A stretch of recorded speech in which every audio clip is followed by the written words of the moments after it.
So yeah, a really warm welcome to our Beyond the School Gates webinar series.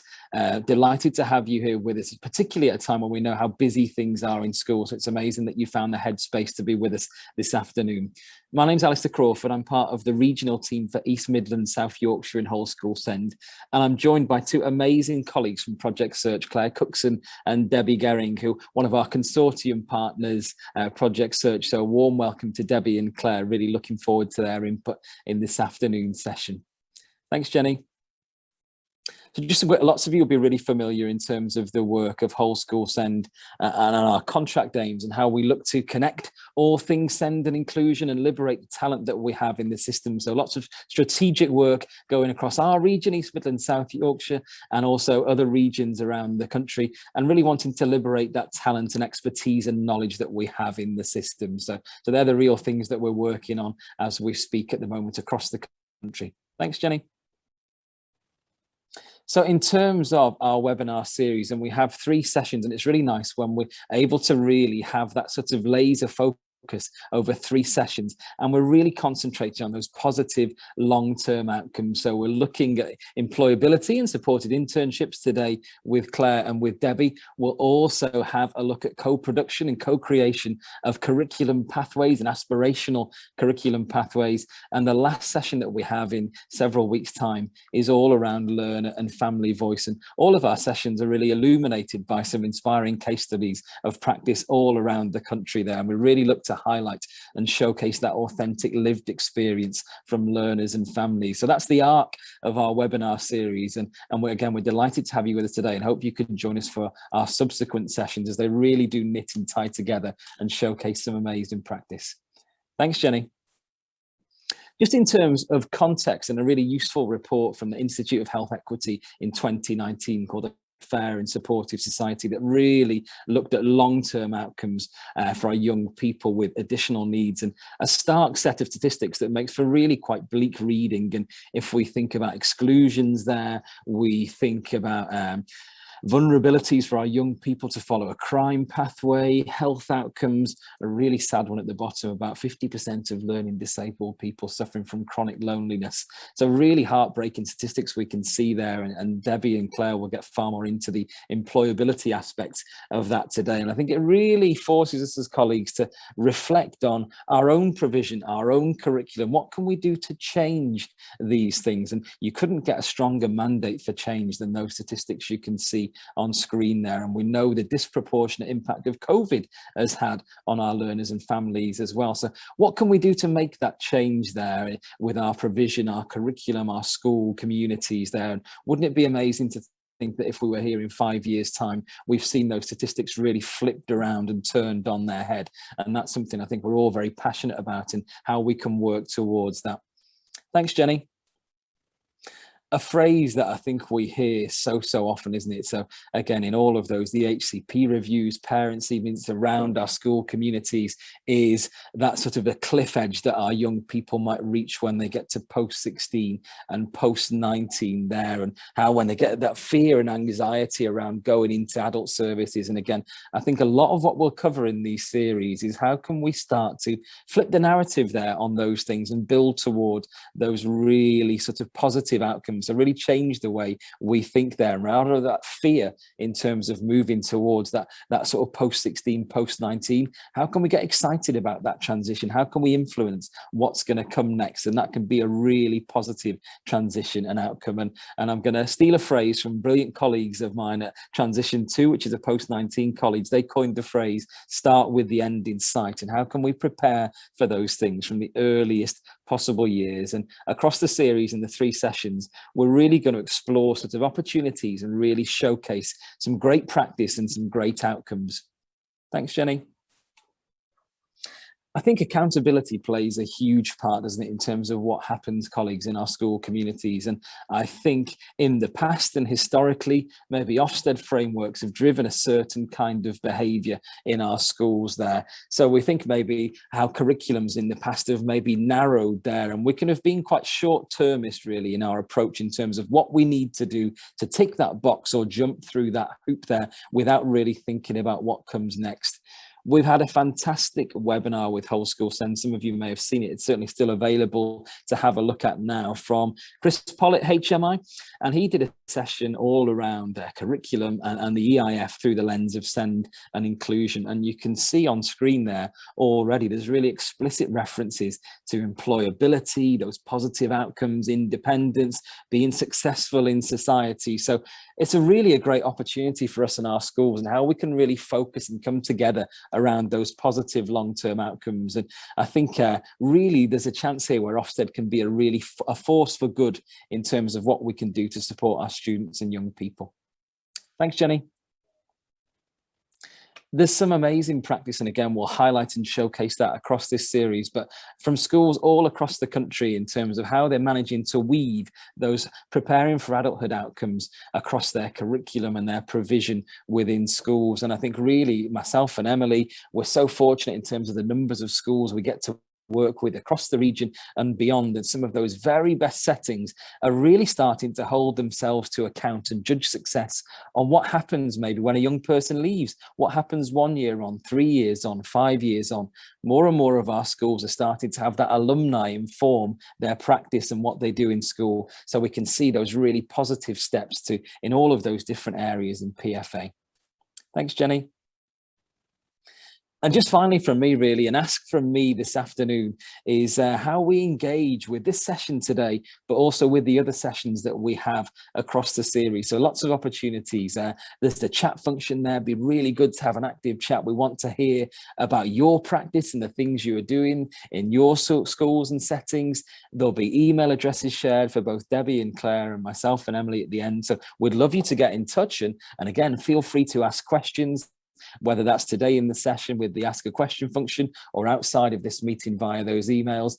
If you're a tweeter, we'd love to hear from you on Twitter, so you can maybe live tweet and say the things that you're doing. We'd love to connect with you in that way. And finally, we use a phrase in our school of shout about Send. We want to really shout about the amazing things that our students do and the great outcomes that they go on to. Sometimes we can only hear the negative things, can't we? And how do we share and showcase those amazing things our learners do on a daily basis? So we'd love to hear that from you through the session today and in those other forums as well. And just things really, I think, maybe to reflect on as we move through the session, because it's great and we've got a fantastic opportunity to listen to Debbie and Claire today and hear about amazing things, but how do we bring that back to make sure that has an impact on our own practice? So maybe things to hold in our mind as we move through the session today.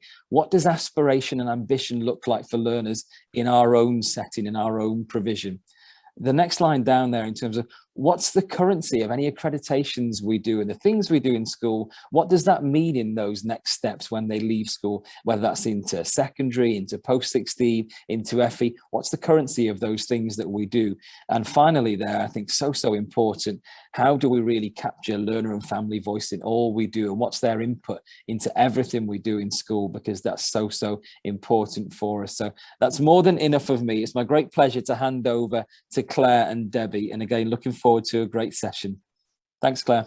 Thank you so much. And hi, so nice to be with you all today. My name is Claire Cookson. I'm the Chief Executive of DFN Project Search.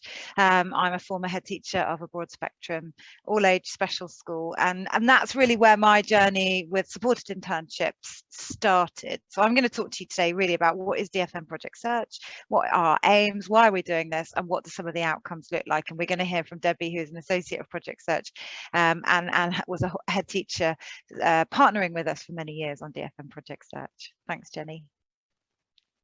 So I think it's really great to just start from that beginning point. Why is this so important? And why now is it more important perhaps than it has ever been that we come together to partner to provide these really brilliant transition to employment opportunities within our education offer? So we know that the pandemic has been tough for all young adults. We know that 60% of young people say that getting a job now feels more impossible than it ever has been. Therefore, if you're a young adult and you have learning disabilities, what we're hearing is that people are finding that it feels utterly impossible. We know there's 1.4 million young people in schools with special educational needs. What we know Currently, the data says that those that have an education, health and care plan who are known to adult services, 5.1% of that cohort secure paid employment compared to 80% of their peers. 5.1, and that statistic has gone down year on year on year, and it absolutely cannot go down. We have to now come together and see that statistic rise. What we know is that if you have a learning disability, you are far more likely to live socially isolated, living in poverty and poor housing, and have a shorter life expectancy. We know that the skills and talents of this population that we're all here to serve are overlooked by society, and that because of that, they face massive social and economic exclusion. But we can come together and we can do something really brilliant about that. So next slide, please, Jenny. If you look on the left-hand side, according to Public Health England, what is it that sort of sets us up for a full and happy and healthy and economically vibrant adulthood? Number one, it is a safe and secure job. But what we've just heard in the previous slide is about 95% of young adults coming through our education system with an education, health and care plan won't ever even get to that first bit that makes for a happy and healthy adulthood. And so, and I know, Alistair, you mentioned this at the beginning, if we look at the median age of death for somebody with a mild learning disability, it's 62 versus an adult without a learning disability, which would be between 82 and 85. It's about 20 years left. And I think all the data that I've ever looked at and researched would say that for that group, mild learning disability, it's nothing to do with physical health, and it's everything to do with economic status. The same for people with moderate learning disabilities. Next slide, please. So thinking about that slide, this median age of death, nobody here on this call would think that's okay. Nobody would think that we should settle for that. And so, you know, all the work that we do at DFN Project Search tells us that we can absolutely transform lives and life outcomes for young adults and their families and the communities in which they live in through great careers. Thanks, Jenny. So who are we? DFN Project Search. So we're a charity and we offer a licensed business-led one-year transition to employment model or program of study for young adults with learning disabilities and autism. We are working with, in partnership with education, in the last year of this person's education to provide them with this transition to employment program. So we as DFN Project Search, we provide the model. We train all the professionals, and I'm going to talk you through kind of who are the partners that make up a DFN Project Search experience. We do all of that training, we do all the quality assurance, we provide loads of kind of mentoring through that. And what happens is it delivers transformative results and it develops these amazing relationships within the communities in which these young adults and their families live. Because what we do is pull together a set of really high aiming and committed partners in all the areas in which we work. And we have thousands of interns who have gone through the DFN Project Search model. It's been running now in the UK for the last 10 years. It's been running in the US for the last 26 years. There are over 650 DFN Project Search sites across the world. There's 76 in the UK.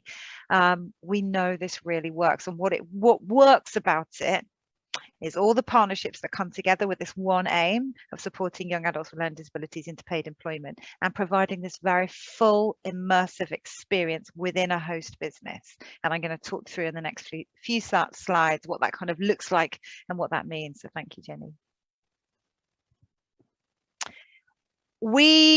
Our model is made up of a number of critical success factors that make up this model fidelity. And we're very clear about what those are. Number one, the outcome of this program is integrated, competitive, paid employment. So we want it to be in an integrated setting. What we don't want to see is businesses setting up around the country that are just for people with learning disabilities. We want inclusion. That's the richness that we're looking for. We want year-round work. We do not want, and what we mean about that not non-seasonal work is that we don't want these young adults getting a different kind of contract to everybody else that works in that organisation. We want to promote full-time paid jobs. What we want to move away from in this country is people with a learning disability getting 2 hours a week on a Saturday in a cafe, and everybody, you know, feeling like, oh great, we're doing a great job being really inclusive and diverse. That does not buy you independence. It doesn't buy you a life, and it doesn't buy you choice. These young adults are incredible, and their skills and talents are out of this world. They deserve full-time paid work, and we need to make sure they are paid at least a prevailing wage. The focus of our program is very much on serving those young adults with learning disabilities and autism who would benefit from that fully immersive, personalized, intensive year of sort of skill development. So we are wanting to work with those young adults who could not get a job unless they were doing this fully immersive experience. And we are, the program is absolutely about a collaborative partnership. And so we bring partners together from education, local authority, adult supported employment agencies, families, host businesses, and the Department for Work and Pension around access to work funding. And what we try and do is build that sort of ecosystem of support around each of our sites. Each of our 76 sites has that. The reason we do that is that's when we've built that for the long term, right? This is a forever program. This program is very business focused. We don't ask business to change around education. We're asking education to flex around business. We are absolutely committed, and so are all of our partners, to continuous improvement. We want to get better and better and better so that we can serve these young adults in the way in which they deserve. The program leads to the acquisition of competitive skills all the way through. So next slide, please, Jenny.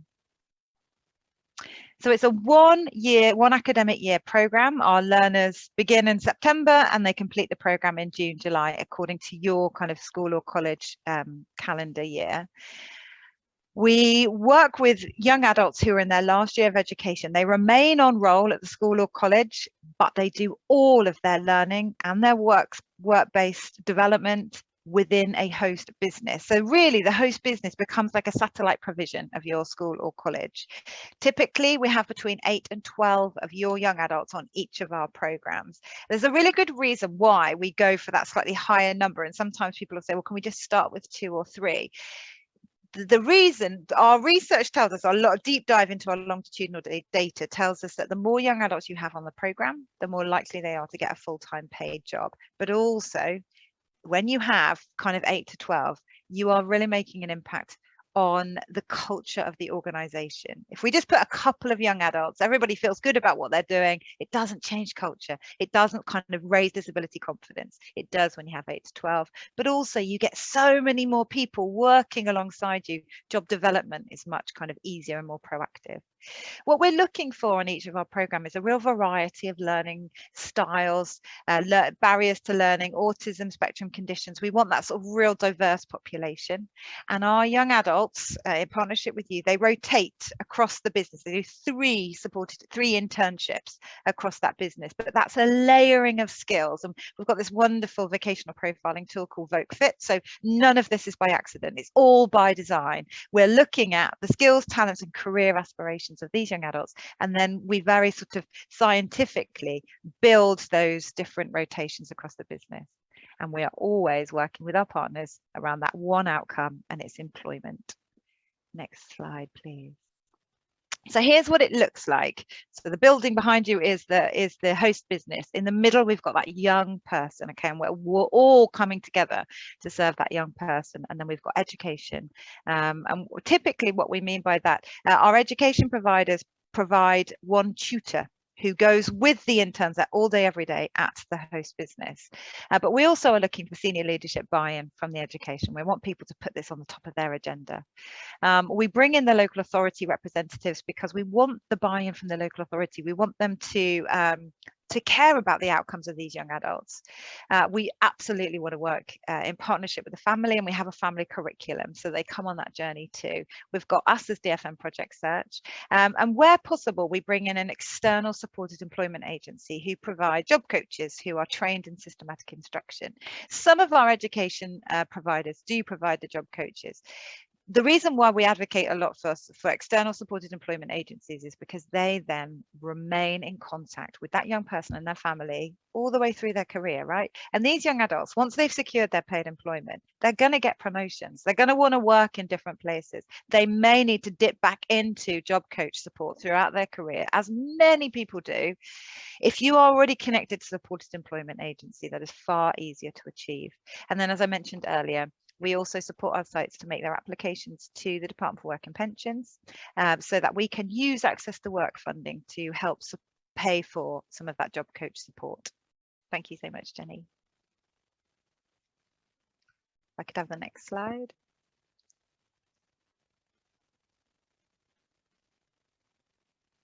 Oh. We lost Jenny.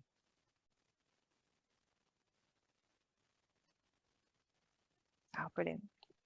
I think Jenny seems to have frozen for a moment or so. I can carry on talking, and maybe then Jenny will catch up if that's all right. We'll try our very best to catch up, Claire. Yeah, the joys of technology. Wasn't it great when we were all together in a room with these kind of things? So yeah, we'll try and fix that glitch as soon as we possibly can. Apologies.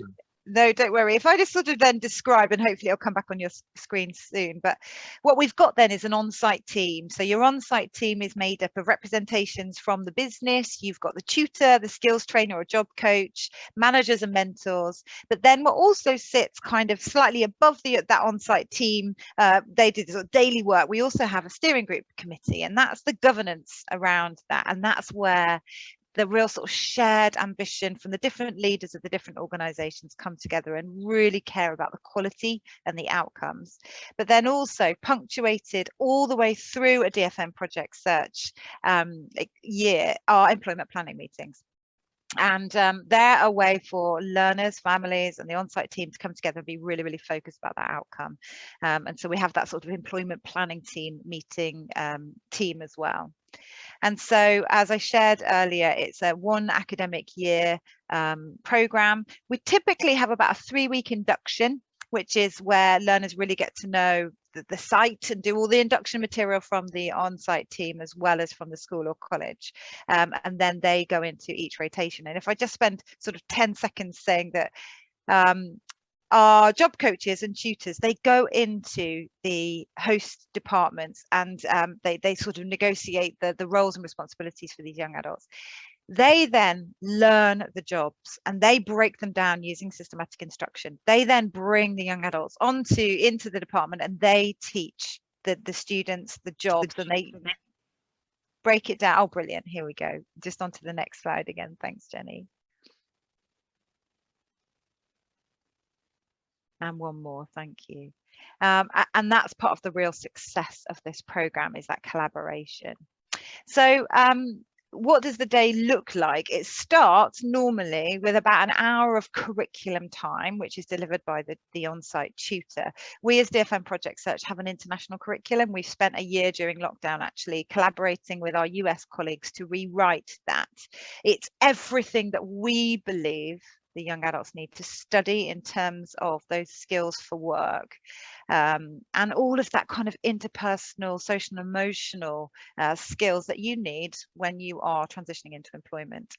Then the learners go out of their base room, having done their curriculum time for that first hour, and they spend sort of 4 to 5 hours of the day in their work placement. And that's where you're bringing the curriculum and all of that learning to life, right? It's learning at its very best. It's using and applying your skills in direct time. And so what they're doing is developing competitive and marketable skills. And then typically the interns come back to a base room in the host business for about 30 minutes at the end, and that's that kind of decoding the day, working out what went really well, and having some reflection time, and that works really well in preparation for the next day. Thanks, Jenny. So I'm going to hand over to Debbie, who talks a bit about the lived experience of being a DFN Project Search partner. Lovely. Okay, thank you, Claire, and thanks, Alistair. Hi, everyone. It's great to see such a wide variety of provisions that you're all coming from on the call. So warm welcome. I'm Debbie Gehring. I'm an associate at Project Search. I'm an educational sort of semi-retired person now, but crucial to this chat, I'm the former head teacher of St Martin's, which is a special school in Derby. I retired from there in the summer. So I'm just going to talk, some of this will be a little bit repetitive, but I'm hoping to build a picture for you, sort of just being the more practical side of what Claire said. Okay, thanks, Jenny. So why Project Search for us? At St Martin's, when I first started working there about 7 years ago, we had the main school, which was a year 7 to 11 school for youngsters with moderate to severe learning difficulties, kind of 60–70% of them with autism. So quite a complex group. I'm going to go back to what Alistair was saying about the cliff edge. We went through to year 11, and typically our young people would then go to college. They would very often study at the same level and repeat what they'd done with us during our Key Stage 4, and there was a cliff edge. So we worked hard to get the school redesignated and started a sixth form 5 or 6 years ago. And you know what I'm going to say next. We found exactly the same again. So we would be preparing, it was a kind of bridging sixth form, and preparing the youngsters to go out into the big wide world, but preparing them for something that just didn't exist, because you know, we know the statistics and how difficult it is for them to find employment. So the senior leaders and myself looked round at what was out there that might make a difference for our youngsters, and we ended up deciding to get in touch with Project Search. The main reason for that, because the outcomes from the project were really clearly head and shoulders above anything else we looked at in terms of getting youngsters into employment, and that's what we were interested in. Okay, thanks, Jenny. The overall goal of full-time sustainable employment for young people was what we wanted, and that was what we wanted was because we'd listened to the voice of our students, and they were really clearly saying that for their future they wanted a roof over their head, they wanted to work, and they wanted a relationship. No different to any other youngster in any mainstream school across the country. They want the same thing, but their aspiration is their gate kept out of it because the route into employment for them just isn't there. So for us, our goal and what our students were saying fitted really, really well with what Project Search was clearly delivering. Okay, thanks, Jenny. Okay, so we contacted Project Search and the wonderful Carmel McKeer, and we worked closely with Carmel to go about setting up a project. Key for us at St Martin's was the involvement of our local councillor, Sarah Russell, who had at that time the portfolio for education in the city on the council, and she was absolutely fantastic because of her connections, really. So for us, we spent quite a long time trying to get a foot into the door of a host employer. That now is so much easier. So those of you that are thinking about doing this, the time is right, the time is now, because Claire and her team have secured a fantastic contract with the NHS. So these hospitals are waiting for you. The time really couldn't be better. It took us a while to forge that relationship, and we did it through our local MP who knew the CEO of the trust, and that's how we got in. As soon as we presented to the trust, they were absolutely behind the project, and we haven't looked back really. Okay, thank you. So the host business is the first thing that you really do need to secure. We worked with Derby and Burton AHS Trust and also their service provider ISS. So the service provider does all the portering, all the catering, you know, a lot of the jobs in that hospital that we would be interested in terms of connecting our youngsters into those things to give them, you know, experience and immerse them in that side of the business. So ISS were absolutely fantastic and came on board as well. So it was a really joined up project. So the host business, they appoint somebody to be the liaison with you, and we had two great people from the hospital and from ISS. They give the rotations, they provide the rotations or the internship opportunities. They set up within those internship opportunities a mentor. So everybody, all the interns, when they have their rotation in whatever department it is, are linked directly with a mentor from that team. And that is just so crucial, that bit. So they provide that. They also provide a classroom base. So the base, you know, when the interns arrive at work, they're coming to work properly. They don't have to go anywhere else. Their placement is entirely in the hospital. As Claire was saying, it's fully immersive. It's part of the reason that it works. And they also have a business advisory kind of leadership person who links in with you as well. So the host business are really key. They give a lot, but they're inspired to give a lot because it's just an exciting opportunity. When we were in the hospital, what absolutely staggered us all was how many departments came forward when we did this presentation to say, yes, please, we're in. And we had far more rotation opportunities than we had students. Everybody was on board and wanted to be involved. And I think Claire's point about you need, you know, 8 to 12 of the young people is right, because you want to make a statement with them. And what we found was the host business was really ready for that to happen. I was lucky enough to go on, so I'm going to digress here a little bit, but I think this is really important. I was lucky enough to go on a study tour to America to visit Project Search in Cincinnati, which is where it all started. And I really remember going to one of the rich, huge corporate banks in the city. I mean, it was absolutely massive. And they had a very large project that they'd been running for some time. And I was just sitting over dinner and chatting with one of the directors of the company, and said, you know, why do you keep doing it? Why is it growing here? And he said, because it makes such a difference to our culture. The workers, the co-workers love being surrounded by these guys. It brightens them up. The statistics around attendance and sickness. So sickness fell, attendance at work increased. This was all, you know, they were a bank. They analysed whether it was worth doing.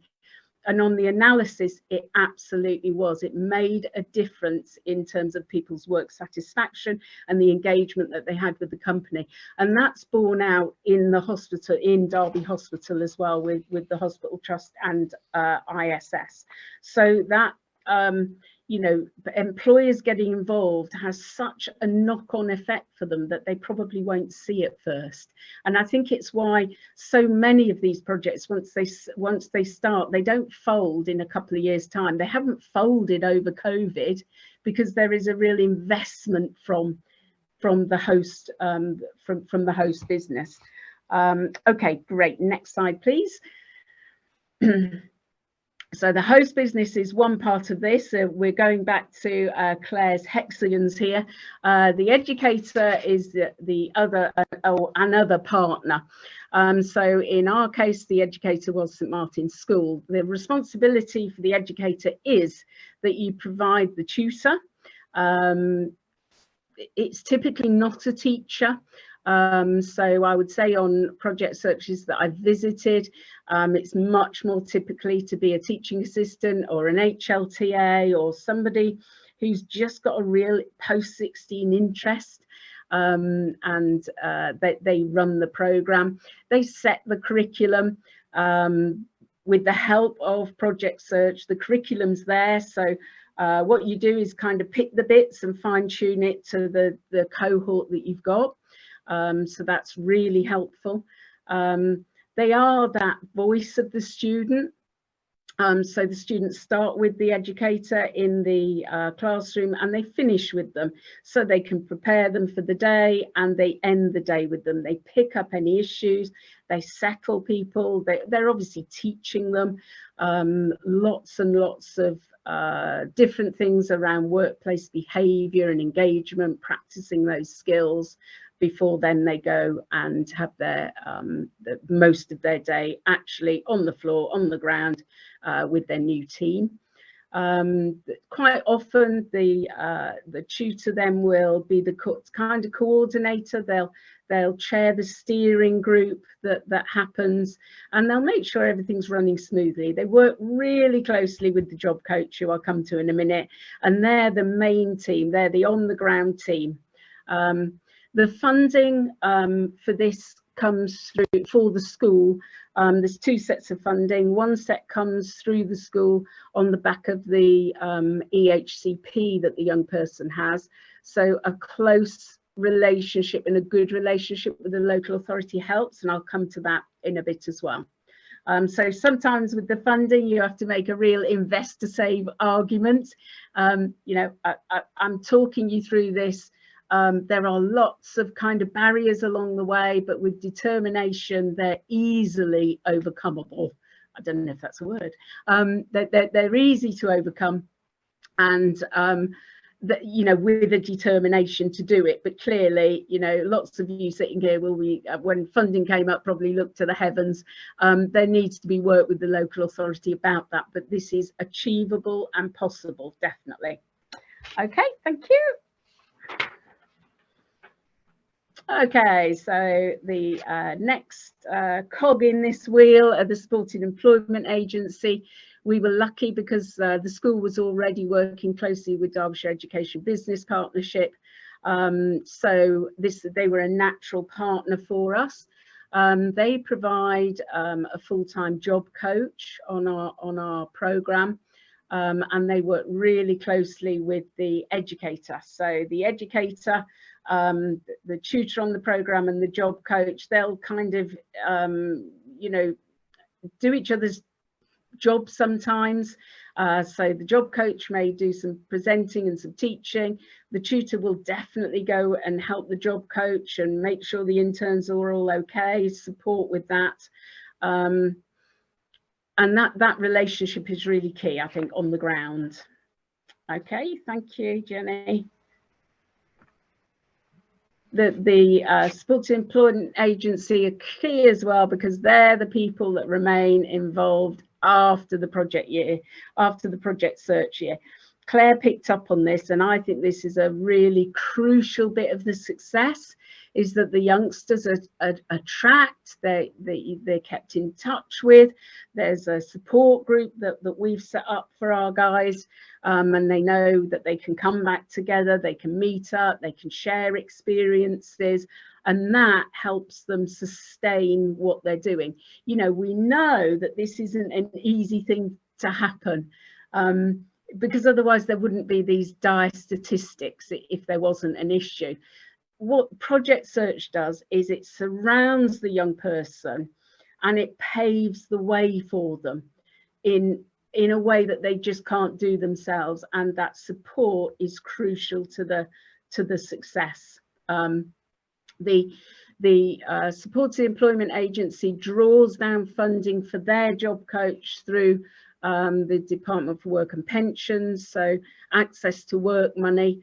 So it gets funded from two different pots. I know there is a lot of work going on at the moment to try and get a national kind of funding formula for this that makes sense, because you know, I wouldn't be right with you if I sat here and said this bit's easy. You need to keep going at this bit, but there's lots of people out there that can share their experience and help you do it. So don't let any of that put you off. But hopefully down the line there'll be a much more sensible funding formula that will help this process really. They look at reasonable adjustments and can continue. So a couple of our youngsters have gone on to get employment, but they still need some access to work money in order to help them do that job. And that's where the supported employment agency comes in, because they help them draw that money down. Okay, thank you. So the local authority are the next partner. I think there are various kind of successes with this. When you have a really good working relationship with the local authority, it's key and it makes it a lot easier. So we did presentations to the SEND team, to the commissioning team within the local authority, so that they could so that we could get their buy-in. And what that does is it keeps a stream of youngsters coming onto the programme, because it's those caseworkers and those commissioners that really know who's out there, who this would, you know, make sense for. They can spread the word. So having them on board is really, really important in terms of keeping up that kind of, you know, recruitment pool. They're there to amend the EHCP with you. And hopefully, you know, roll those youngsters off their plan through this programme. That you know, there is a real clear aim, certainly for the programme in Derby, that we roll them off of their plan once they graduate the programme successfully, because other support mechanisms that are much more sustainable, much less expensive and much more sensible for them, you know, take over. So that, you know, the local authority are really key to have on board. Okay, thanks, Jenny.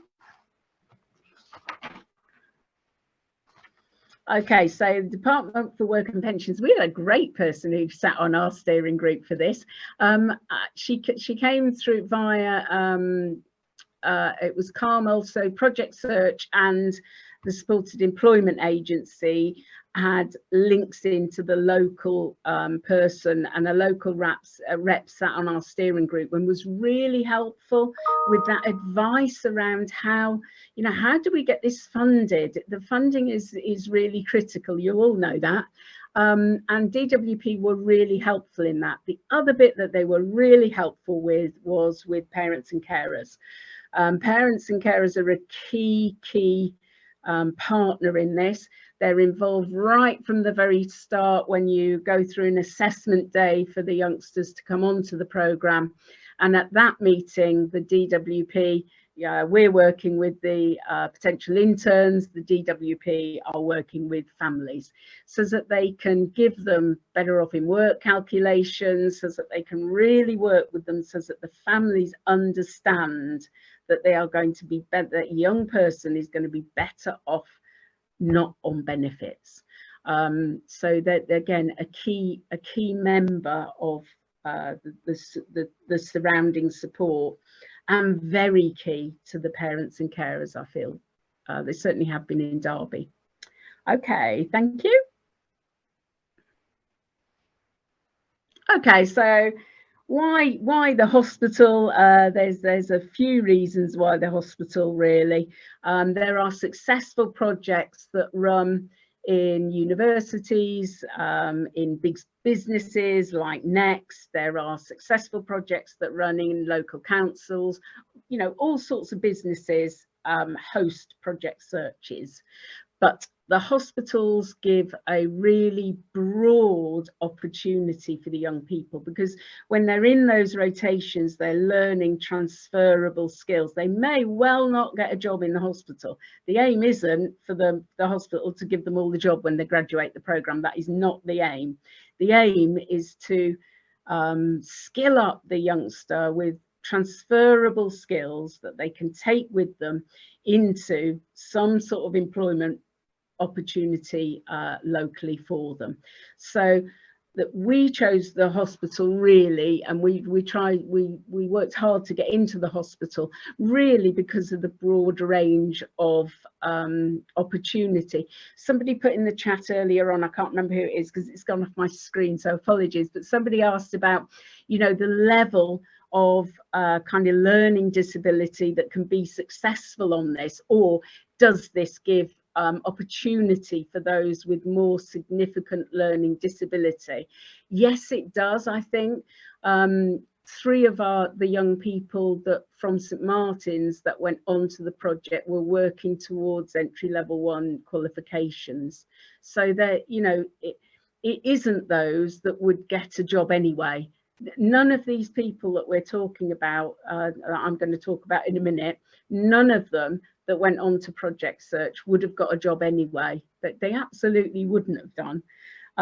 So this, we felt the hospital gave us a broad range because we had from young people working towards entry level 1 to those working at level 1 with autism as a primary kind of barrier for them. So we had a real mixed set. We had a couple of deaf students as well on our first cohort because we worked with the Royal School for the Deaf. We wanted it to be a partnership project, not just St Martin's. We wanted it to start working for the city in a wider way. So we had a couple of deaf students, but both of those students also had learning disability, so that they had their deafness and they had layered need on top of that. So that's really why we chose the hospital. Okay, next slide, please, and back to Claire, I think.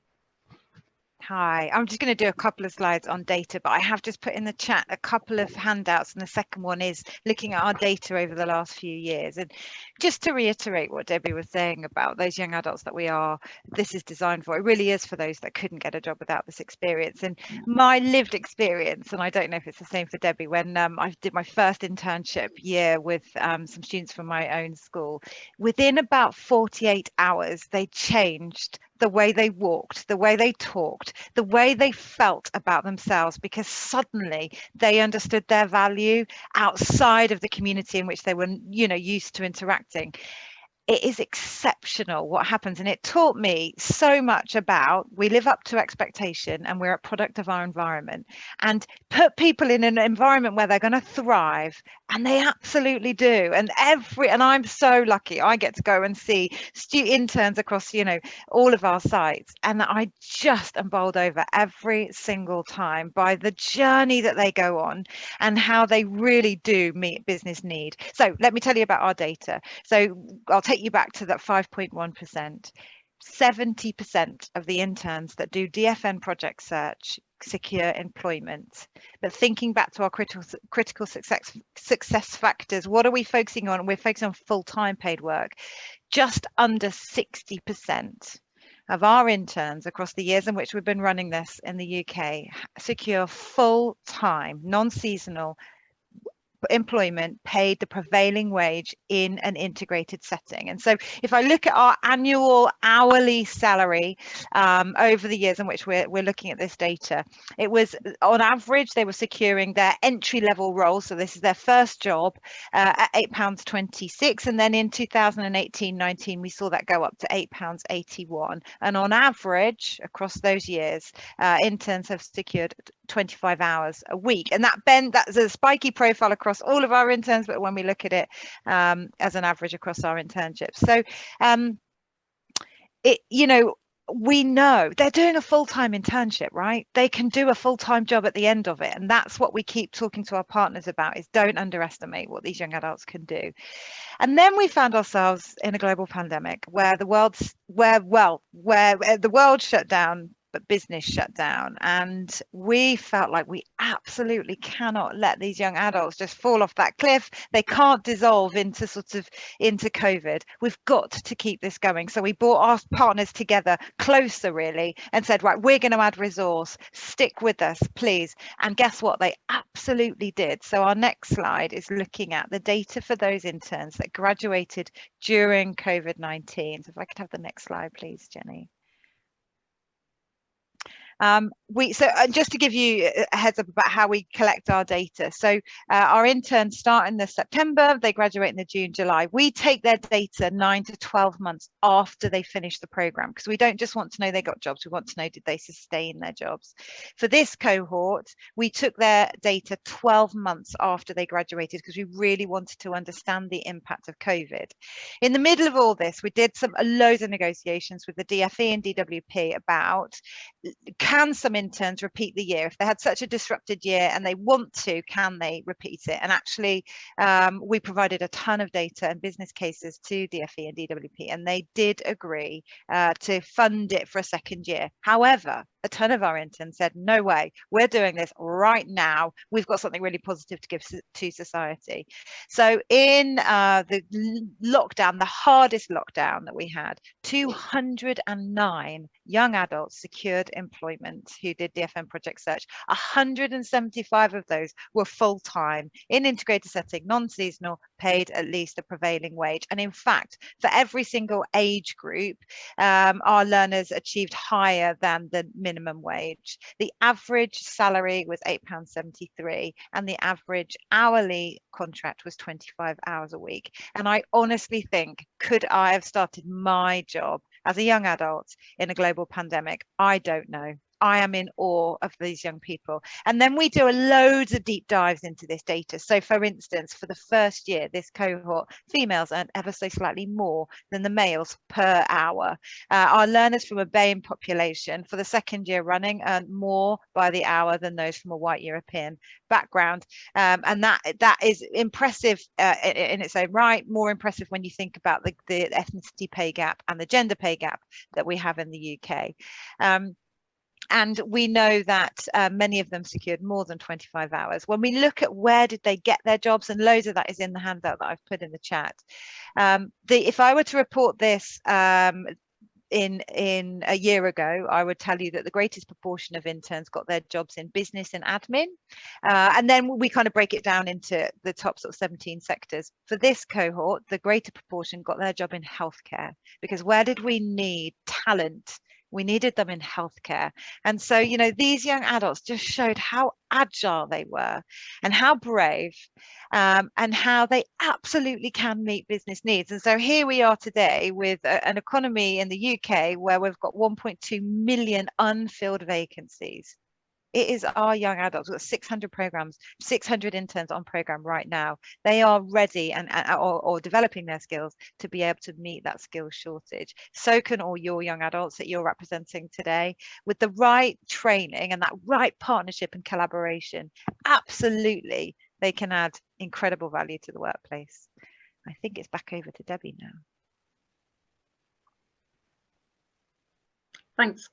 Thanks, Claire. Okay, yes, so on the back of that, I thought I would just tell you how our interns got on.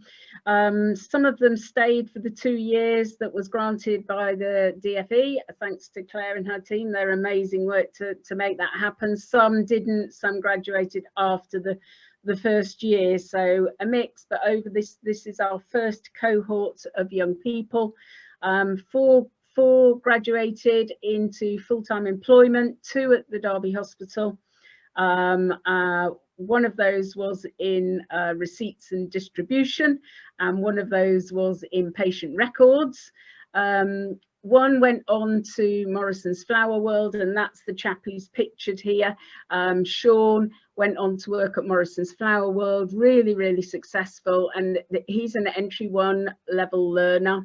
Really very complex in his learning needs, really successful, and one at the Eddie Stobart warehouse. So 2 graduates went on to full-time apprenticeships, one within the hospital and one within a local school kitchen. Really successful, they're really doing well and have every chance of graduating that apprenticeship into employment. They're paid apprenticeships, and then 2 graduates remain supported by the supported employment agency still.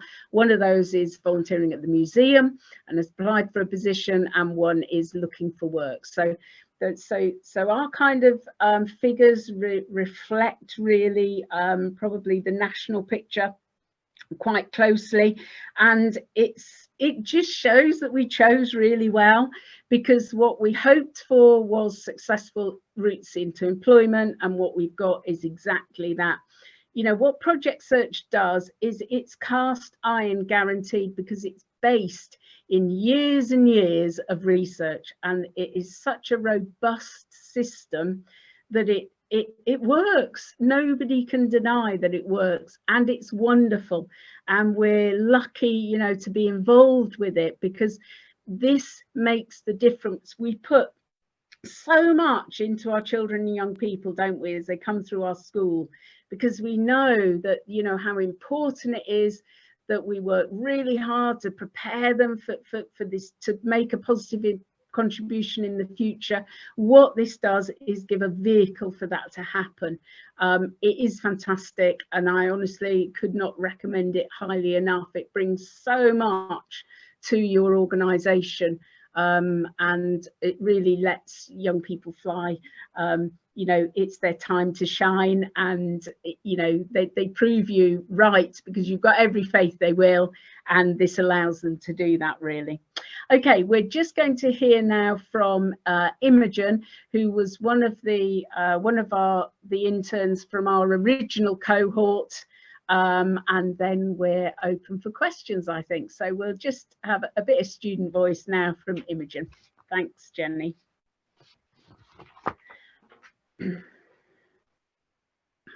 Hello, my name is Imogen. I am a student of Project Search. Hello, my name's Imogen Colborne, and I'm a student on Project Search. Imogen, why did you want to join Project Search? I'm for being moving fine. I have that what I really want to happen. That I might take a bit. When I was born, I was in the baby unit for a long time, and that's why I've always wanted to work at the hospital. I think it's an amazing opportunity to get some work experience. So what 2 roles did you do on your work placement? One, to patient baby,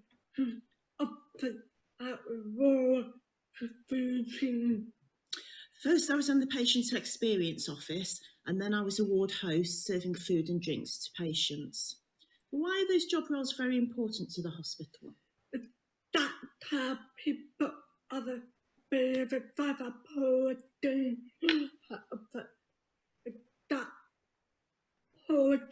really.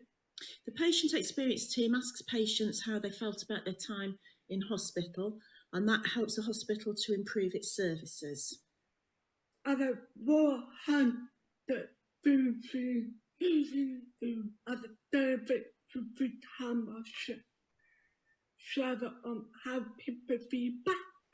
The ward hosts serve food and drinks to patients. They have to make sure this is done safely. This cheers the patients up and helps them to feel better. What skills have you learnt in those jobs? In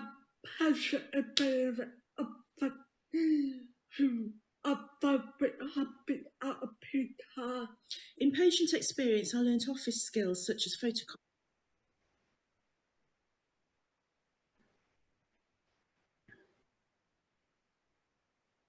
copying and putting information into the computer. Other more help improving how people run them. As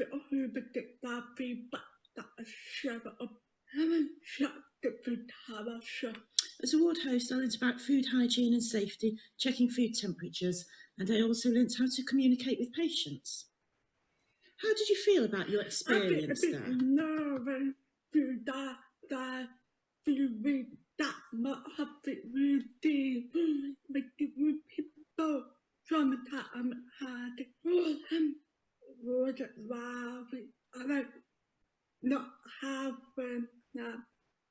I was a bit nervous at first, but after a few days I learnt some new things, and that gave me confidence. Sometimes I felt tired because I had to do lots of walking around, but I really liked the people I worked with and had lots of support. What's it like working in a hospital every day? Really bad, not happy, harmony, and not happy people. The hospital's very busy and there's always something happening, but I loved helping patients and meeting lots of new people. I don't be bored. I was never bored. So it put the shows in them. I offer it better to that. Project Search is fantastic. It's given me lots of confidence and work experience. I'm really hoping that I'll get a job at the hospital one day. Bye.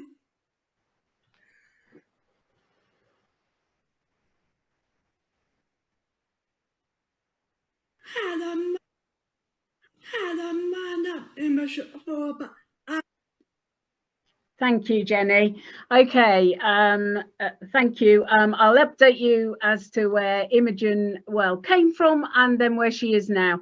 Imogen had finished at college, so she went to the Royal School for the Deaf, and she then went to college on a kind of pathway to independence, I think it was.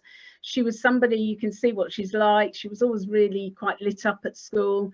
She became increasingly nonplussed with what she was doing and actually started to get quite depressed. Her mum heard about Project Search and got in touch with Carmel and myself. And she got a place very readily and very quickly onto the programme. She's graduated the programme successfully. She's in a full-time paid apprenticeship at the hospital in the admin team, and for some of the weeks she works on reception. There's a really large deaf community in Derby and she works on the reception and is doing really well. She's saving up her money because she wants to go on a really nice holiday when all the COVID is over, and she's living she's living a fantastic life, and it absolutely wouldn't have happened for her if it hadn't been for Project Search. So yeah, that's Imogen. Thank you to her. Okay, any questions now? We've got Jack there on the photograph, who also got a position at the hospital in receipts and distribution and is doing brilliantly well. Really, he's a great character, and has got full-time employment and is being really successful within that team. So yeah, any questions from anybody? No, thanks, Debbie. Alistair, do you want? Yeah, okay. Yeah, lovely. huge thanks. So yeah, so just in terms of, there's one question through, so please do, colleagues on the call, fire through any questions that you may have. I'm sure Debbie and Claire would be delighted to answer them. So we'll go through this first one and just we'll sort of summarize and reflect on the session. An amazing session, and just brilliant to finish that off with Imogen there. How amazing would it be to work with Imogen? How uplifting and inspiring would she be in the workplace for you as well? So the one question that we have through Claire and Debbie at the moment is there a calculation that can support providers with the supported employment element for Project Search? And that's come from Michelle. Thanks, Michelle, for that question. In terms of a calculation around how you fund it, I'm assuming that means. We'll make that assumption, Claire. Please do correct us, Michelle, in the chat function if we're wrong there. We'll make that assumption, but please do correct us if we're going off tangent there. Thanks, Claire. What we really promote around that kind of the steering group committee is a very open and honest budget about what money is coming in from education, what money can come in from Department for Work and Pensions around the job coach funding, and are there any shortfalls? And we have that open and honest discussion with the local authorities. Partners coming together want the absolute best for these young adults. And our steering group committees or our teams always kind of navigate a way through this funding to be able to deliver this provision. What we can provide is some really good templates and examples of the return on investment case that Debbie was talking about. We've had, from a DFN Project Search perspective, we've got the social return on investment external evaluation. So for every £1 that is invested by the local authority into Project Search, the social return on investment is about £3.91. So we've got some evidence base to be able to put that to local authorities or whoever might need to consider how they might offer some additional funding. But it's pretty amazing what can happen when people come together with a sort of a shared ambition of wanting to deliver this. And you know, I think my best world is when you'd look at every local authority offer and there's a project search or a good transition to employment program for every young adult in that community that needs it. Because you just heard through Debbie and Imogen, when it works, it's just incredible. And that's Imogen's right to have that provision, so that now she can lead that adulthood in the way that she chooses to, and every other young adult that does the program. Brilliant. Thanks, Claire. And another great question comes through from Kilner. So thanks, Kilner. I represent a parent care forum in London. Can parents self-refer their young people to Project Search, or do they have to put in a referral through their schools, colleges, or FE settings? Thanks, Kilner. Yeah, typically it does need to come through the education provider, but sometimes we do get parents contacting us, and we will then direct them to the education provider, because these young adults sit on the school or colleges role. Yeah, that's the key bit, isn't it? They have to sit on a role, they have to have a status somewhere. So in Derby, we worked across the partnership. So we worked with the Adult Learning Service so that we could pick young people up like Imogen, because she needed a role to sit on. We worked with the Royal School for the Deaf and had a service level agreement with them. And then some young people came through St Martin's, but quite a lot of half of the cohort actually were young people that had actually gone on, had a year at college, hadn't found their feet there, so we're looking for something different. So we had to bring them back through having a partnership with Derby Adult Learning Service. That's how we did it. We've done a deep dive into, somebody's asking a question around, do they have to have left school, gone to college? Is that the traditional route? It is actually about when is the last year of their education according to their needs, basically. So we are, this at the moment, this is for people that have an education, health and care plan, so they have to sit within that sort of 16 to 24 bracket. We've done a deep dive into the last 4 years data, so that's, you know, well over 1,000 young adults, and we have been, and I could happily share it, but it's pretty interesting looking at the age of those young adults that came on program and their conversion rate to jobs. And what we can see really is typically the vast majority sit between 19 and 21.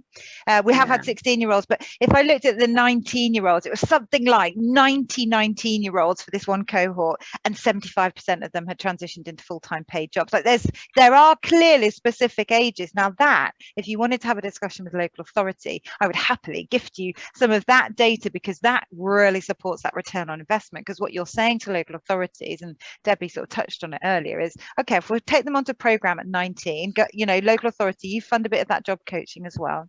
If they convert to a job, you're really meaning that you're going to cease their plan maybe 5 years ahead of time. That's 5 years worth of local authority education funding that you might be saving, and then they're not going to sit on your high needs budget if they're going to get a full-time paid job. So, you know, it's a very sort of small investment with a massive gain. But more than that, you know, it touches on health, well-being. We know that people who are in jobs, they are happier, they're healthier, they take less medication, they go to the doctors less. You know, having a job is really good for us all.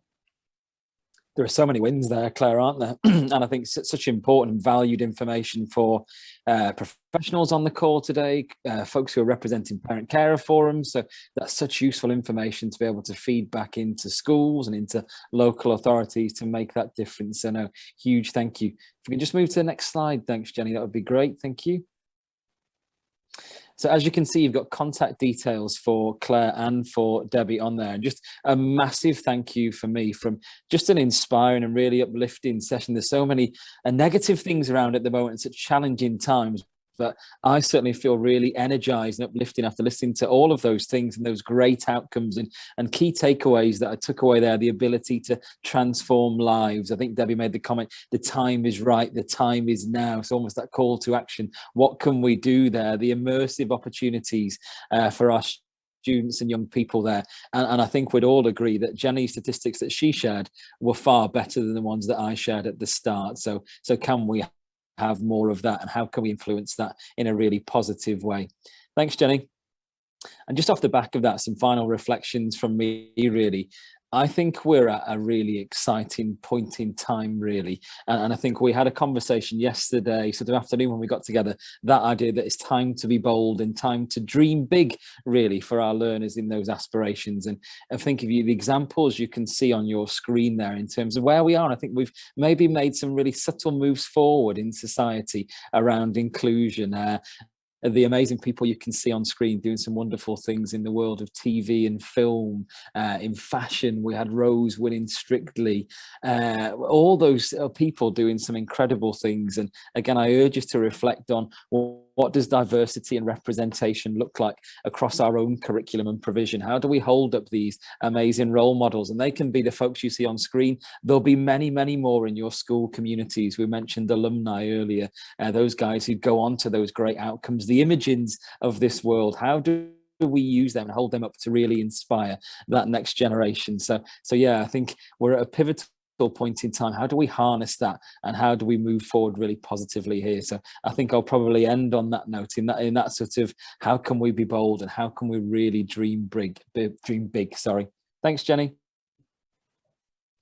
And as always, there are lots of ways in which you connect with us at Whole School Send. So a massive thank you to all of you for giving your time today, when I know how busy things are within school. We really do urge you to connect with us outside of this session. We'd love to hear what you are doing in your own settings to share that great practice. So lots of different ways, via email, via Twitter. We'd love to hear from you there. And also what you're gonna take away from today's session. So what can you do now that will make the difference in your school community for those learners there? So just wishing you all a fantastic evening. A massive thank you again.